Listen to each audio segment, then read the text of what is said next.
You pray. Nothing happens. You pray again. Silence. One more time. Still nothing. At what point does faith crack? St. Teresa of Avila saw something in 1577 that shook her to the bone. A vision, a soul, a woman descending into hell, not because she committed some monstrous crime, but because prayer after prayer went unanswered until she had nothing left to believe. No horns, no sudden apostasy, just erosion. Question by question. Disappointment by disappointment. Until the woman stood alone in a place Teresa described with words that still burn. What did Teresa see? What breaks a soul one prayer at a time? And why did this vision haunt the saint for the rest of her life? Canonized March 12, 1622. Doctor of the Church declared September 27, 1970. The Catholic Church doesn't hand that title lightly. 37 people in 2,000 years, 4 of them women. Teresa is one. She recorded hundreds of visions across 40 years of monastic life. Locutions, raptures, intellectual visions, imaginary visions. The Inquisition investigated her twice. She kept writing. Her spiritual autobiography, completed in 1565, catalogs encounters with Christ, angels, demons, and souls in purgatory. But one vision stands apart. A woman, a specific soul. Someone Teresa didn't name but described in detail so precise it reads like a field report.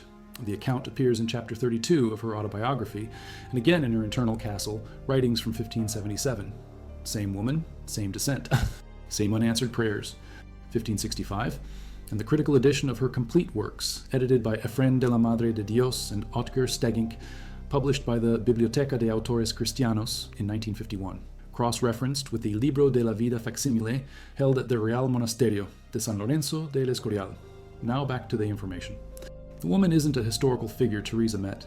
She's a soul Teresa encountered in what she calls an intellectual vision. No physical form, no location in space, just presence, knowledge, certainty. Teresa writes that she understood this woman's entire trajectory, not through words, not through images, through direct apprehension, the way you know your own thoughts. The woman had been devout, raised in faith, practiced the sacraments, prayed daily. Then something happened, a crisis. Teresa doesn't specify what. Illness, bereavement, financial collapse, betrayal. The woman prayed for relief. Nothing. She prayed harder. Silence. Weeks became months. Months became years. Every petition met with absence. Other people's prayers seemed to work. Hers didn't. The woman began to wonder if God heard her at all. The woman kept going to Mass, kept the fasts, kept the rituals. But inside, questions accumulated. If God is good, why this? If God is powerful, why not answer? If God is personal, why does he feel absent? She looked for reasons. Maybe I'm praying wrong. Maybe I'm not worthy. Maybe I need to suffer more to prove my devotion. She tried harder. Longer prayers, harsher penances, pilgrimages. Nothing changed. The silence persisted. At some point, the woman stopped blaming herself and started blaming God. Not out loud, not in public, inside, where the real conversation happens. If he won't answer, maybe he isn't there. If he isn't there, what am I doing? Then the belief that God exists in any personal sense. Then the belief that any of it matters. The woman didn't announce her unbelief. She didn't join some counter movement. She just stopped. Stopped praying. Stopped attending. Stopped pretending. The rituals that once gave her meaning became empty motions. She drifted. Teresa writes that the woman lived the rest of her life in what she calls a state of tepidity, not hostile to faith, not evangelical about her loss, just done, indifferent. When the woman died, Teresa saw where she went, self-chosen. The woman had spent years pulling away from God. Death made the separation permanent. Teresa felt the woman's awareness. She knew where she was. She knew why. She understood that every unanswered prayer had been a test she failed, not because God was testing her faith in some cruel experiment, because faith is trust and presence even when you can't see outcomes. The woman had wanted results. When results didn't come, she walked away. Now she had what she'd chosen, a life and an afterlife without God. The space was so small, Teresa said she didn't understand how a human soul could fit, but it did. Compressed, contained, cut off. Hadn't denied doctrine out of malice. She'd just stopped believing that God was there because her experience suggested he wasn't, and that was enough. Teresa saw the same erosion in herself. She'd had her own dark nights, periods of dryness where prayer felt like talking to a wall. The only difference was that Teresa kept praying through the silence. She writes in her autobiography that there were years when she felt nothing, no consolations, no visions, just discipline. She showed up. She spoke into the void, and eventually the void spoke back. But what if it hadn't? What if she'd given up during the dry years? She saw in that woman's fate a version of her own possible trajectory. With his, Prayer isn't about changing God's mind. It's about changing the person praying. But that's a theologian's answer. In the pew, people prayed for bread and healing and safety. When those prayers went unanswered, the theological nuance didn't help. Teresa knew this. She'd heard confessions. She'd directed souls. She knew the gap between doctrine and lived experience. The woman in her vision had fallen into that gap. Teresa's description of the woman's prayers is telling. She didn't pray for anything outrageous, no miracles, no wealth, just relief from suffering, ordinary human need. And she didn't get it. Teresa doesn't say God refused. She says the woman perceived refusal. That distinction matters. In Teresa's theology, God is always present, always acting, but not always in ways we recognize. The woman wanted a specific answer. She didn't get that answer, so she concluded God wasn't listening. Teresa's point is that the woman mistook silence for absence. God was there, working, just not in the way the woman expected or could see. But how do you maintain that belief when every day confirms the opposite? That's the knife edge. Teresa walked it. The woman wasn't someone who'd committed obvious evil. She was just tired, disappointed, abandoned by the only source of hope she'd known. And when that hope failed her, she let it go. Teresa saw that as the greater tragedy, not a dramatic fall, a slow fade. She writes that the woman's descent was almost invisible to those around her. People probably thought she'd just become less devout with age, maybe more practical, less naive. They didn't see the internal collapse. Only Teresa, through the vision, saw the end result. A soul in a narrow hole, alone forever, by choice, by inches, by unanswered prayers. Teresa's vision fit the moment. It said, don't abandon the faith just because you don't feel it. Don't measure God by your circumstances. Don't walk away when the answers don't come. The Discalced Carmelite reform, Teresa founded in 1562, was built on this principle: radical trust, poverty, enclosure, prayer without consolation. She trained nuns to endure spiritual dryness as a normative part of the mystical path. The woman in the vision became a cautionary tale. This is what happens when you quit. Faith isn't reasonable, it's trust beyond evidence. But that's a hard sell to someone drowning in unanswered need. The woman in the vision wasn't a villain, she was a casualty, and Teresa knew it. That's why the vision shook her. It showed her the razor-thin line between perseverance and despair. She'd stayed on one side, the woman had slipped to the other. By the time death came, the woman's separation from God was so complete that hell was just the confirmation of a distance already chosen. Heard a lot of doubts. This woman stood out because her story was so quiet. No scandal, no drama, just erosion. Teresa describes the woman's final state with a phrase that translates roughly as already dead before dying. The woman had stopped living spiritually long before her body gave out. She'd gone through the motions, played the part, but inside, she was a hollow. Death just made it official. What is it for? If God is omniscient, he knows what we need before we ask. If God is sovereign, he'll do what he wills regardless of our requests. So why pray?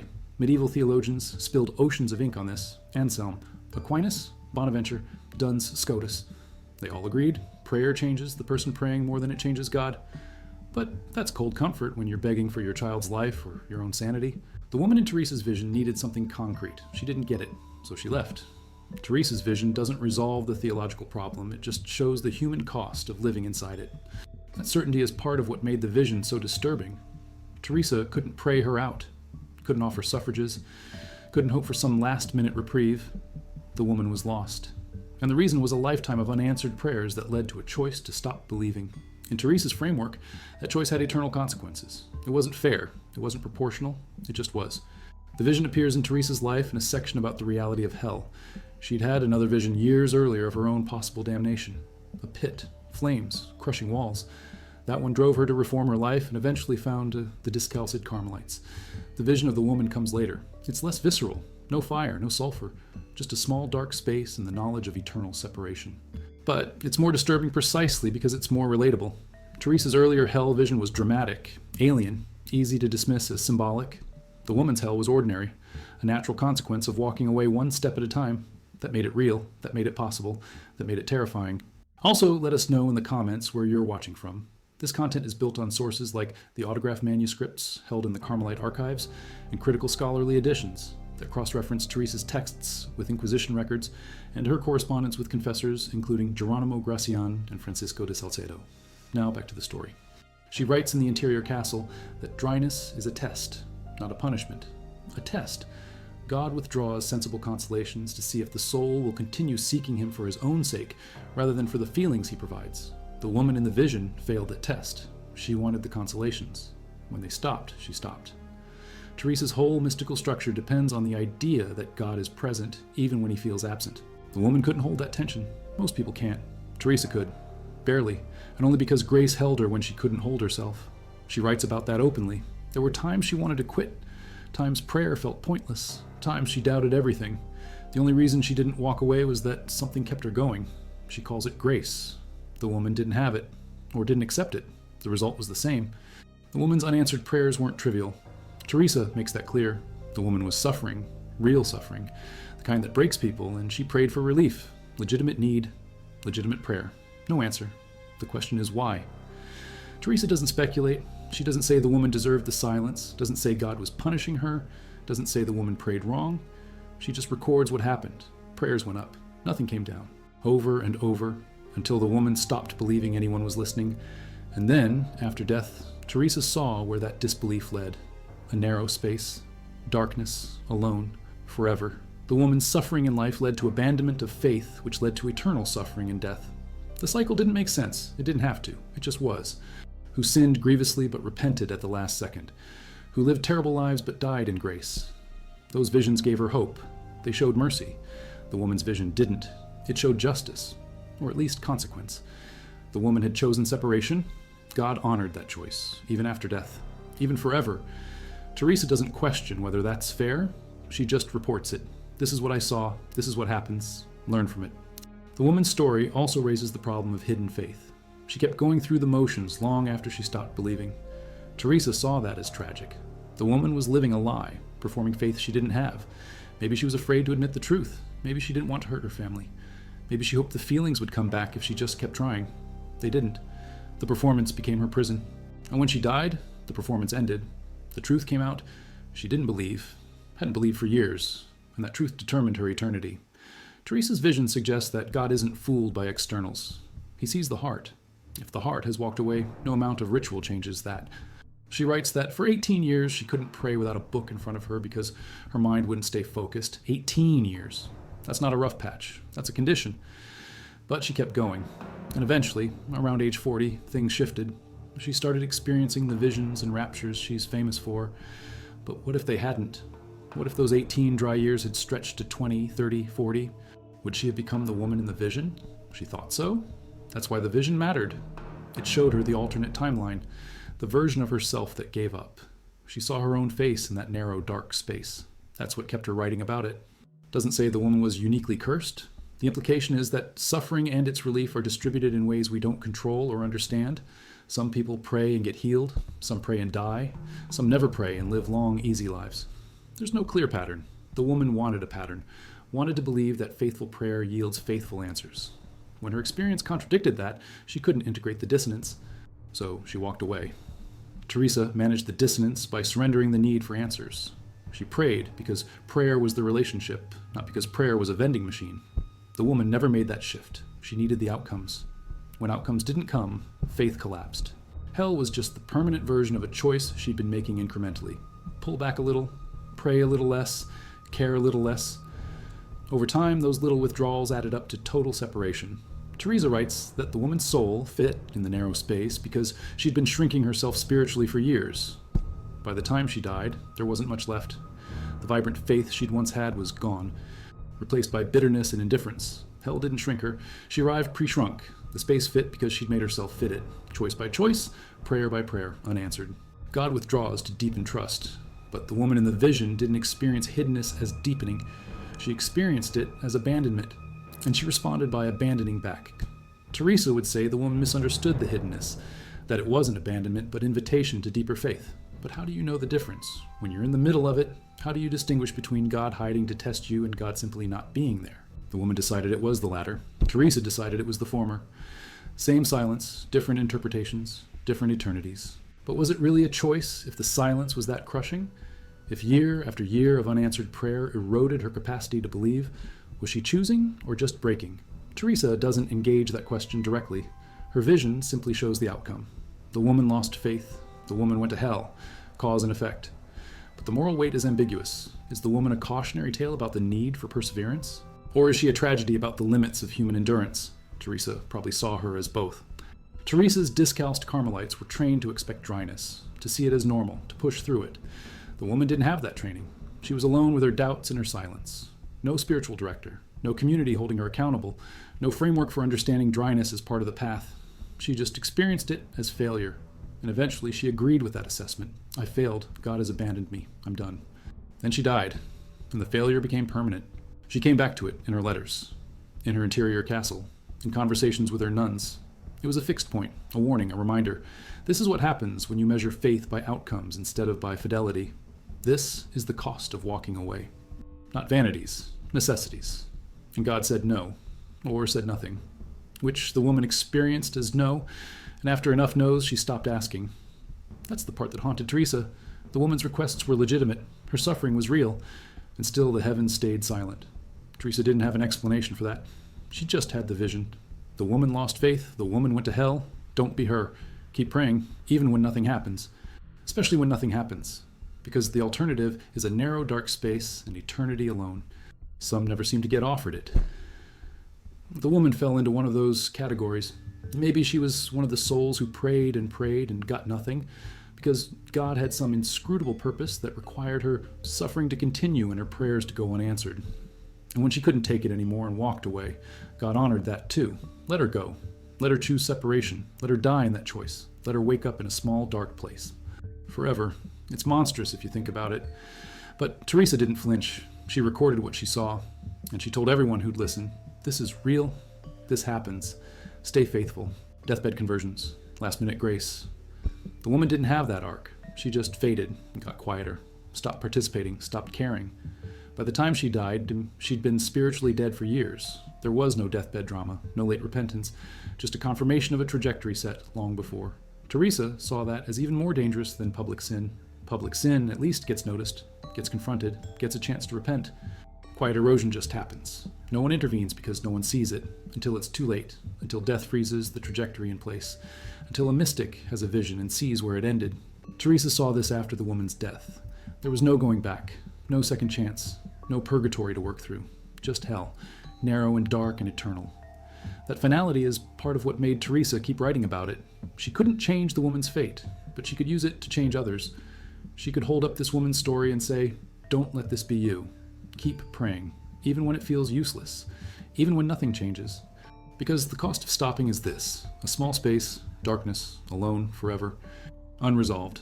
A small dark space, a soul alone forever, because of unanswered prayers, because of lost faith, because of choices made one at a time until they added up to eternity. Teresa left it there, a warning, a terror, a truth she couldn't explain but couldn't deny. This is what I saw, this is what happens. Believe it or don't, but don't say you weren't told. The woman's fate was discovered in a charter dated 1589, 7 years after Teresa's death. A Carmelite convent in Segovia recorded a benefaction made in memory of an unnamed laywoman who had supported the order before losing her faith and dying unreconciled in 1576. The charter notes that Teresa had seen the woman's fate in a vision and urged the community to pray for her, but the prayers were offered only for the living. After death, Teresa declared the woman beyond reach. The charter describes the woman's burial in unsanctified ground outside the town wall. No marker, no service, just earth. The same earth holds her still, alone in the ground as she is alone in eternity. A small space, darkness, the outcome of a lifetime of prayers that went unanswered until she stopped believing anyone was listening. The woman's prayers can be reconstructed from Teresa's descriptions. Morning petitions, evening pleas, novenas that stretched across weeks, fasts undertaken as bargaining chips. God, if I suffer more, will you answer? Nothing. The woman tried different approaches, different saints, different methods. She consulted confessors. They told her to pray more fervently. She did. They told her to examine her conscience for hidden sin. She did. They told her to accept suffering as redemptive. She tried. But underneath all the spiritual direction was a simple question that wouldn't go away. Why isn't this working? Other people prayed and got results. Healings happened, provisions appeared, dangers passed. Why not for her?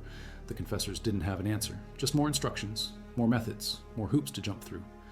The woman jumped through them all and landed in the same silence. And eventually she concluded that the silence meant absence, that the suffering proved God either couldn't help or wouldn't. And either way, what was the point? Teresa's framework saved her. The woman's lack of framework doomed her. Same silence, different interpretations. One led to sainthood, the other to that narrow, dark space Teresa saw in vision.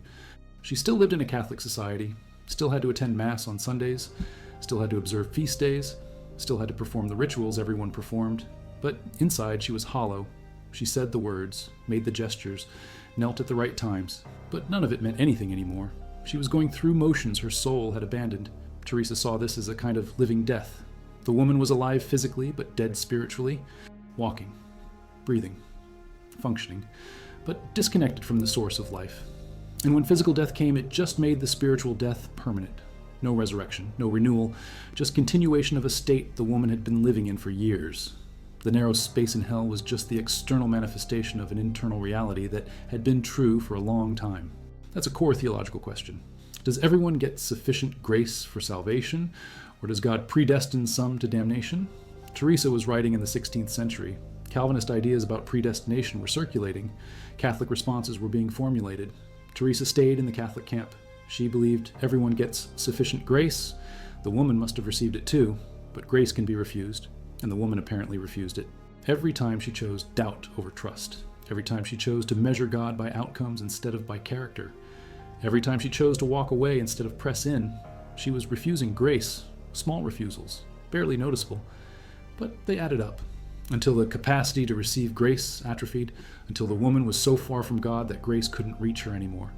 Not because God withdrew it, but because the woman had built walls grace couldn't penetrate. Choices became habits, habits became character, character became destiny, destiny became eternity.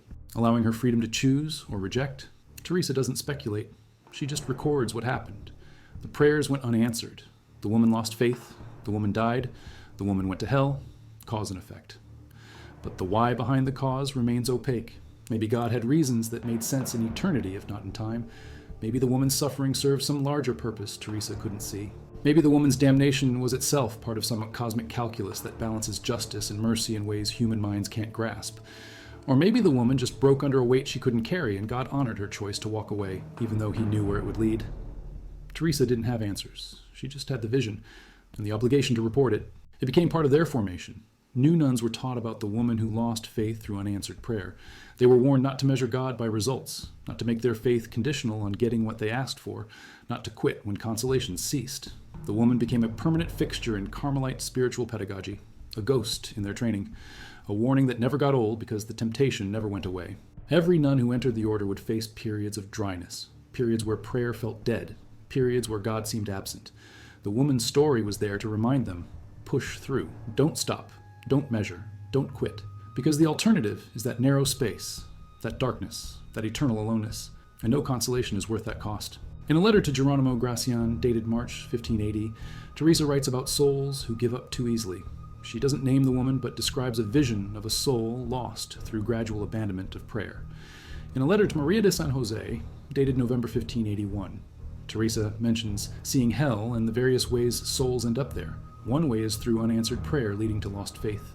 In her final letter to Ana de Jesus, dated September 1582, just a month before her death, Teresa writes about perseverance, about continuing to pray even when heaven stays silent, about trusting God's goodness even when circumstances argue otherwise.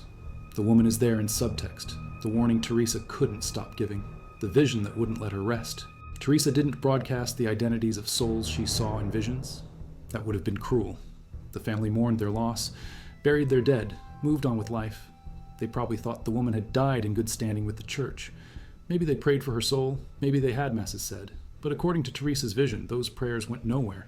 The woman was beyond reach, fixed in her fate, locked in that small, dark space by choices she'd made over years. The family's grief was for someone who no longer existed in any sense they could reach. The woman they knew was gone. The woman Teresa saw was something else, something diminished, something alone, forever. Church investigators wanted to know if her mystical experiences were genuine or delusional. They reviewed her writings, interviewed people who knew her, cross-referenced her claims with established theology. The woman's vision passed scrutiny. It fit Catholic teaching about hell, free will, and the consequences of apostasy. There was nothing heretical about it, nothing that contradicted doctrine. A soul lost faith and went to hell. That's standard teaching. The only unusual element was Teresa's certainty about the specific mechanism. Unanswered prayer, leading to doubt, leading to abandonment, leading to damnation. But even that fit existing theology.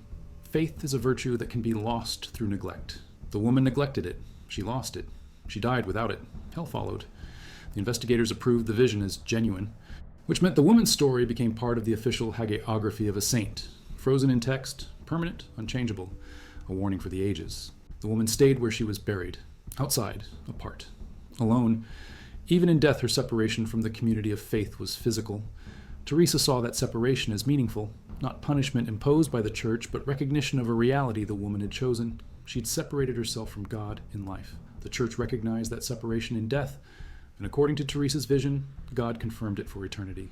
3 separations, each one ratifying the last, each one making the distance permanent. But Teresa knew it could have gone differently. She'd been close to the edge, close to that same erosion, close to giving up during her own dark years. Only grace kept her on the right side of the line. The woman crossed the line. Teresa didn't. The difference wasn't virtue, it was grace. And grace is a mystery. Why Teresa got it and the woman didn't is a question Teresa couldn't answer. She just knew the outcomes. One led to sainthood and incorruption, the other to a hole in a wall and eternal isolation. Both started with unanswered prayers. Both faced silence.